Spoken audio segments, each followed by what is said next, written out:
नगे च सुरेन्द्रे च कौशिके पाद संस्पृशि निर्विशेष मनस्काय श्री वीरस्वामिने नमः। आर्हत वाङ्मय में कहा गया है, पुरीसा अत्ताणमेव अभिनिगिद्ध एवं दुःखापमुख्यसि। भगवान महावीर विराजमान थे। शिष्यों को भगवान महावीर ने पूछा कि बताओ साधुओं, प्राणियों को भय किस चीज का लगता है? संत उत्तर नहीं दे सके संभवतः। तो भगवान महावीर ने ही अपने प्रश्न का उत्तर दिया। दुख भयापाणा, प्रश्न था किं भयापाणा समना उसो, तो उत्तर दुख भयापाणा समना उसो। प्राणियों को दुख का डर लगता है, प्राणी दुख से डरते हैं, दुख से भय खाते हैं। अब अगला प्रश्न है, दुखे पुण्य केण कड़े। दुख से आदमी डरता है, प्राणी डरते हैं। दुख पैदा किसने किया? दुख का जनक कौन है? पैदा करने वाला कौन है? इसका उत्तर दिया गया है आगम में, जीवेणम कड़े प्रमादेणम आश्रय, कि जीव ने अपने प्रमाद से दुख को पैदा किया है। कहम बेइज्जई, अब दुख दूर कैसे हो? अपमाएणम, अप्रमाद से दुख दूर हो सकता है। तो यह आगम की बात है। पहली बात बताई कि प्राणी दुख से डरते हैं और दुख को पैदा जीव ही करता है। किस साधन से करता है? प्रमाद से। जीव स्वयं प्रमाद से दुख को पैदा करता है। और दुख को दूर करना है तो अप्रमाद में रहो, दुख दूर हो सकता है, दुख पैदा न हो। शास्त्र में बात बताई गई, जो मैंने पहले प्रारंभ में सूक्त कहा था, दुख से मुक्ति कैसे? जैसा मैंने कहा अप्रमाद से, तो अप्रमाद का एक रूप है अत्ताणमेव अभिनिगिद्ध। हे पुरुष, अपने आप का अभिनिग्रह करो, अपने आप पर संयम करो, नियमन करो, नियंत्रण करो, आत्मानुशासन करो, तो दुख से मुक्त हो जाओगे। आदमी संयम नहीं करता है, आत्मनिग्रह नहीं करता है, अपने आप पर कंट्रोल नहीं रखता है, तब वह दुख की ओर गति करता है। स्वयं पर स्वयं का अनुशासन है, संयम है, तो आदमी दुख मुक्ति की दिशा में आगे बढ़ जाता है। उदाहरण के लिए देखिए, एक बच्चा है, ज़्यादा चंचलता करता है, ज़्यादा चपलता करता है, और माँ ने थप्पड़ लगा दी, चपेटा लगा दिया। अब चपेटा लगा, बच्चा रोने लग गया, दुखी हो गया। अब यह दुख क्यों हुआ कि बच्चे का स्वयं पर कंट्रोल नहीं था, अनुशासन नहीं था, ज़्यादा चपलता की तो थप्पड़ खानी पड़ी, दुख हो गया है। बच्चा वो चंचलता नहीं करता तो शायद तो थप्पड़ नहीं खानी पड़ती।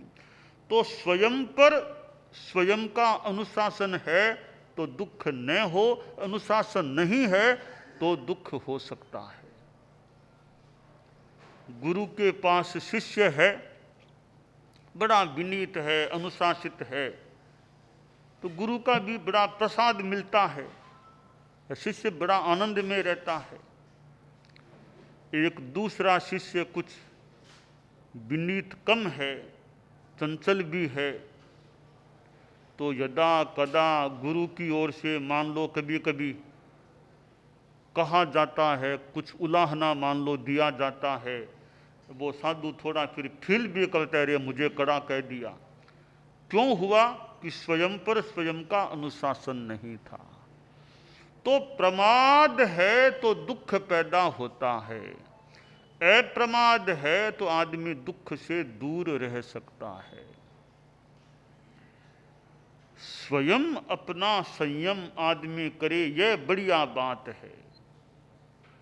परम पूज्य गुरुदेव तुलसी ने अणुव्रत आंदोलन चलाया। अब अणुव्रत आंदोलन की आत्मा है संयम। संयममय जीवन हो, नैतिकता की सुर सरिता में जन जन मन पावन हो, संयममय जीवन हो। उससे संयम अणुव्रत की प्राणवत्ता है, आत्मा है। तो दुख मुक्ति का उपाय हम यूं कह दें संयम है। संयम में अप्रमाद भी आ गया और आत्मनिग्रह भी आ गया।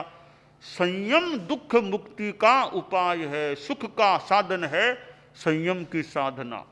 असंयम दुख का कारण है और संयम दुख मुक्ति का और सुख प्राप्ति का कारण बन जाता है।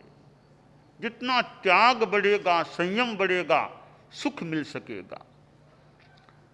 नहीं राग समम दुखम, नहीं त्याग समम सुखम।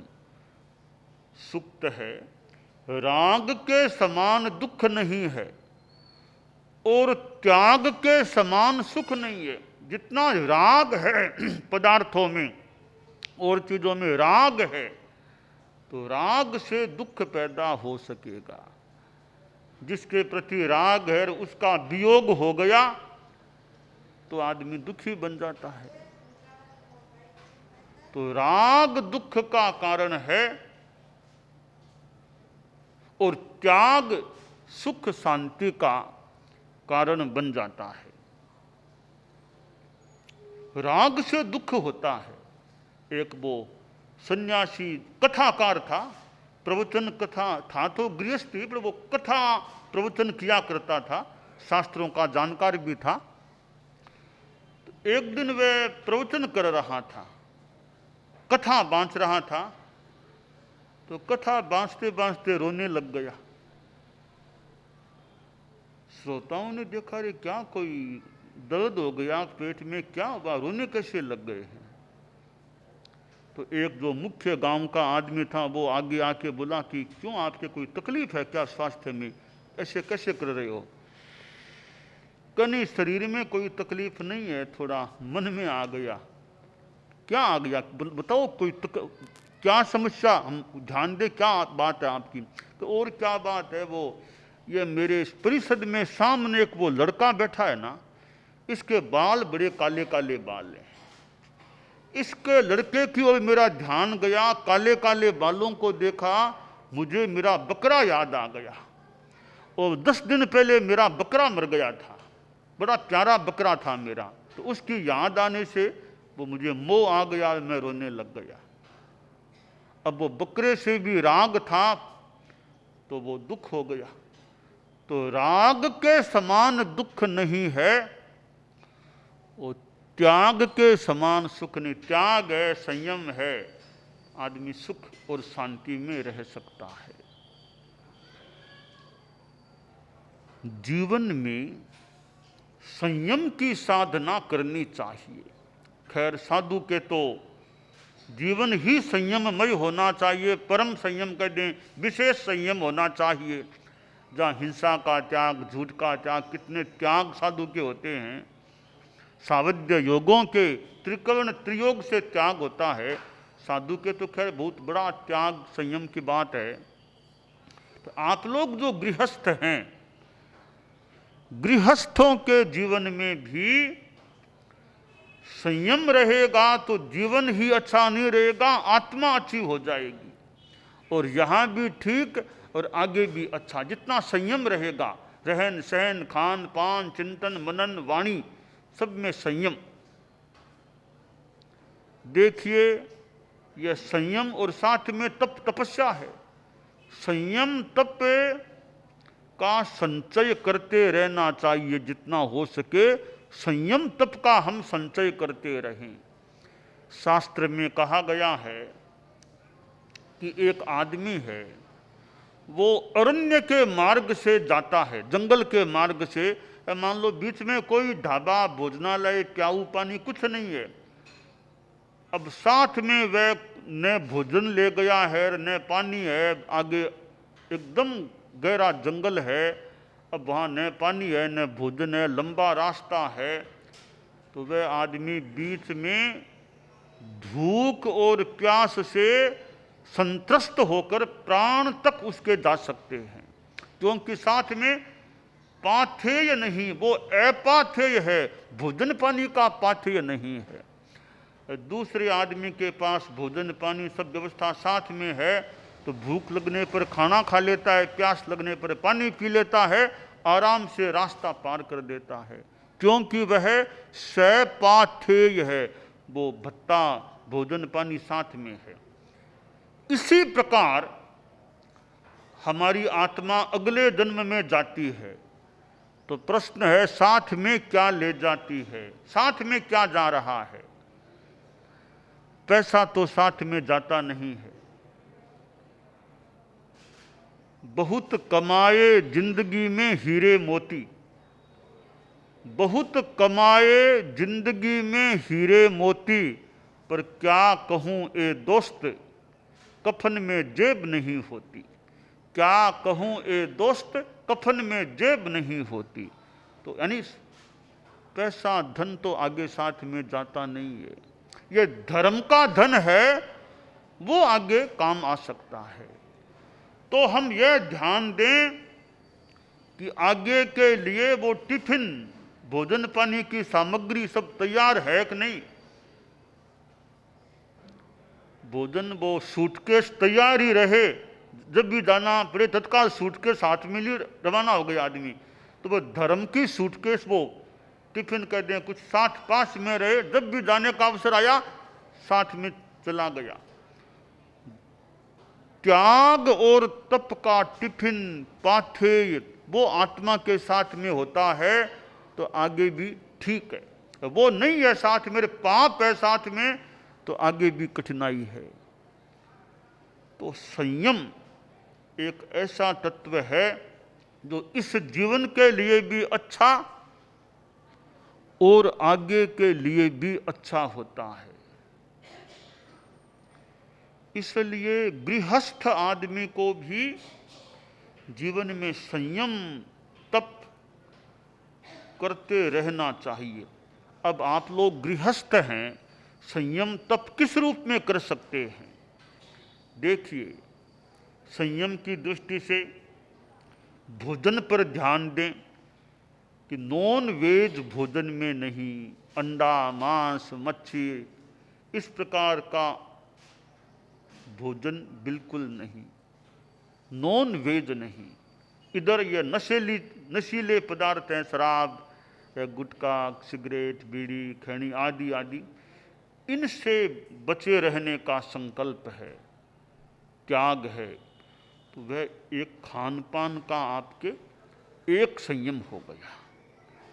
दूसरी बात, भोजन में देखिए कि लहसुन, प्याज, शकरकंद, गाजर आदि तो जमीकंद, उनका जितना परिहार हो सके, त्याग संयम हो सके, कि अनंतकायी हैं, लहसुन प्याज आदि आदि, लहसुन है, गाजर है, सके अनंतकाय से जितना बचा जा सके, त्याग रखा जा सके, तो वो भी एक अहिंसा भी है, संयम भी है। तो नंबर 2 में वो बात हो सकती है। नंबर 3 में देखिए, रात्रि भोजन का जितना विरमण हो सके, कि रात में नहीं खाना। कोई चौबियार करने वाले रात को चौबियार रखते हैं, न भोजन है न पानी है।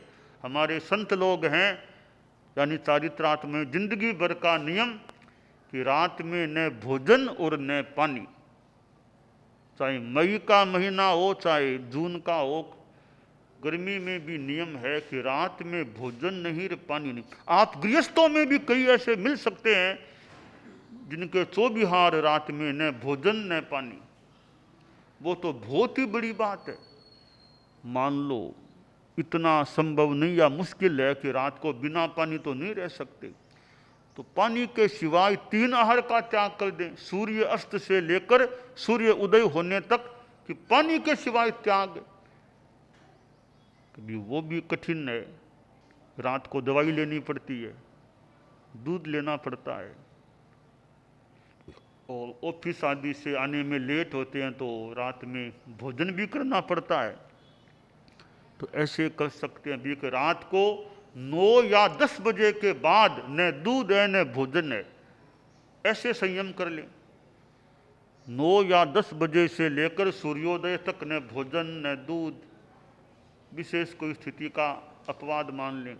जितना हो सके रात्रि भोजन का संयम, तो अंडा मांस मच्छी नशीले पदार्थों का संयम, जमीकंद का जितना हो सके संयम, रात्रि भोजन का जितना हो सके संयम। एक यह संयम हो गया भोजन पानी के संदर्भ में। दिन में जितना कर सके, कभी नवकारशी कर सके नवकारशी कर लो, कभी पौरशी कर लो, एकासन कर लो, या भोजन कर लिया। अब शाम को खाना खाना है तो बीच में 3-4 घंटे हैं, 3 घंटे का त्याग कर दें कि 3 घंटा खाना कुछ भी नहीं है, पानी के सिवाय कर सकते हैं। यो संयम हो सकता है। ईमानदारी का रुझान रखें भाई के चोरी कभी नहीं करना, दूसरे की चीज नहीं उठाना चोरी की भावना से, यह संकल्प है तो अच्छा संयम है जीवन में कि चोरी कभी नहीं करना, दूसरे की संपत्ति को नहीं हड़पना, दूसरे का हक नहीं मारना। यह भी संकल्प त्याग हो तो अच्छा संयम है। और अपने परिग्रह की सीमा, इतने से ज्यादा परिग्रह मैं अपने मालिकाना में नहीं रखूंगा, जैसे 1-2 मकान से ज्यादा मेरी मालिकाना में नहीं रखूंगा, कैश नगद संपत्ति इतने से ज्यादा नहीं रखूंगा। ऐसे भी अपना संयम, परिग्रह का संयम हो सकता है।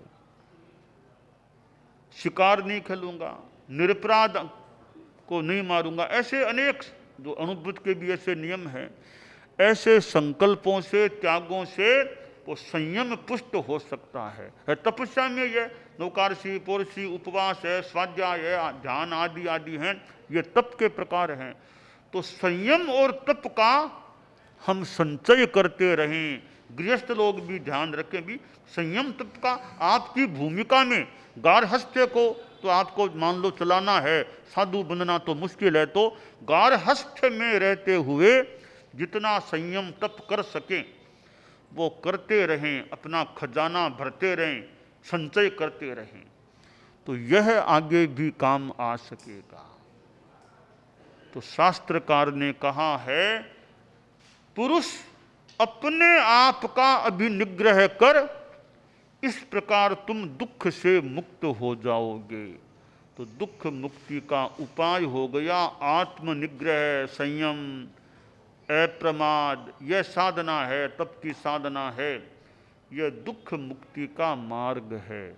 और इस मार्ग पर हम चलें।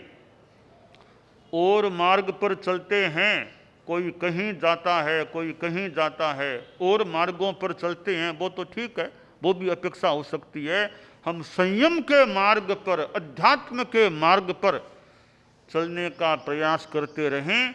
यह मार्ग दुख मुक्ति का मार्ग है, परम सुख का मार्ग है। जैन धर्म में अहिंसा, संयम, तप की बात है।